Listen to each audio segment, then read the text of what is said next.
Sorry, got a phone call. Is that right? So the marker, that's something that we're creating an association between right now. Each marker that I use will have a different meaning as far as what the expectations are within each behavior. So we have the words yes, good, okay, no. Yes is going to be something that I'm using predominantly right now. So yes means I like what you did, come take something from me. So I'm going to use that to build enthusiasm and behavior. He doesn't have to do anything past hearing that yes, other than come take food from me. If he doesn't take food from me, no big deal, he just loses the opportunity. I'm not going to go and chase after him and try to give him food. In fact, I'm going to move the opposite direction. I use this one a lot, again, the shape of new behaviors, but to build engagement. So I want to put value in him checking in with me. So every time he looks up at me, or if he's walking around and doing his own thing and he looks over at me, I'm going to mark that moment so that I can show him, hey, when you look over at me, you pay attention to me, good things come to you. And then how I deliver it is kind of playful. I want him to, yes! I want him to chase after me, walk away, and come take the food from me. Good boy. Okay.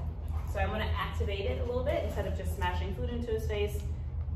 With that way, with doing that, all we have is his desire for food.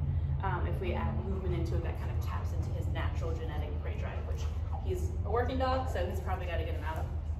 Sorry, no.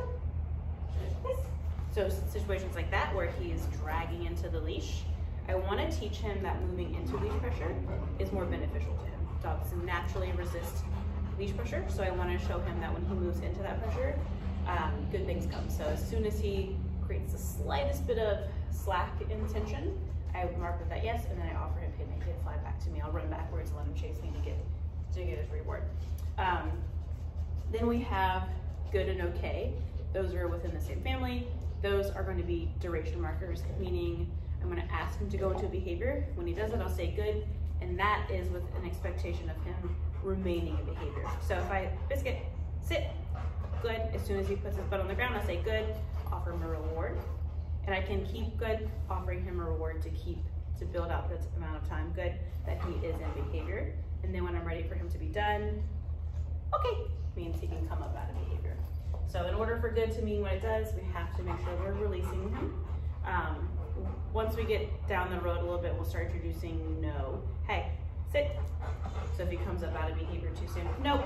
Good. You can pair that with a little bit of leash pressure to show him that he's not allowed to come up out of behavior until he hears, okay, did you jump on your eye, dog? Oh my goodness. With him, again, I'm trying to really make it a point to help him understand that my space is to be respected. He can't be a big rude bully. I'm starting out with the out command, which right now it's literally just Biscuit, out. Me stepping into a space, tossing food away. I want him to get the muscle memory of moving backwards away from whatever it is when he hears the word out. It's not a behavior right now, I'm just creating that association. Eventually that'll be moving away from whatever his possession is. I'll probably do a little bit of toy play depending on how he feels with me. If he gets really possessive over a toy, I'm going to be very careful with that. I don't want to,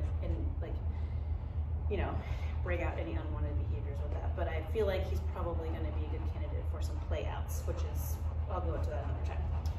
But I want him respecting my space, and I also want him to be comfortable with me moving into his space. So I'm making a point to when I do the out, Biscuit, it is a little bit of me walking out, walking into him, because he is very defensive of his space. Again, genetics. So it's a little bit of desensitizing him to that by showing him that when I walk into your space, you can move out of it and you'll get something really good for it. So there's taking away a little bit of the conflict. Again, he's not a big fan of me manipulating him physically. With the leash, I'm doing a little bit of that so it's not as conflicting with me personally doing that. So we tap him like this, leash pressure, good. Yes. So I'm getting him used to, like if I do sit, good. I'm tapping, applying pressure to get him to go into a sit, good. Down, good.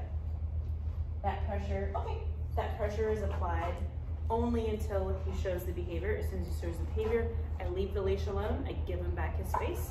So it's negative reinforcement, and then I switch over to positive reinforcement with reward. So I'm showing him that pressure only means do something, sit, good, and it immediately goes away as soon as he does it.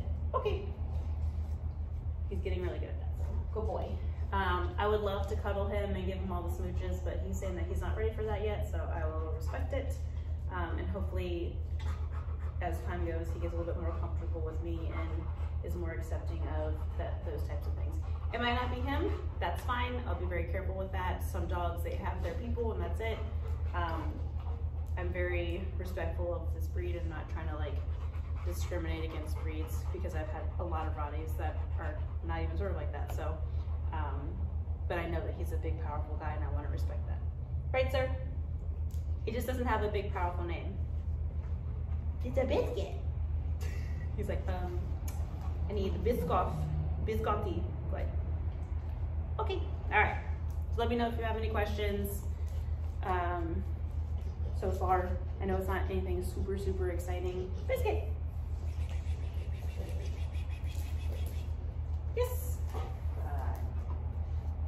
But we'll get there. The first week is never very exciting. It's just a lot of creating associations.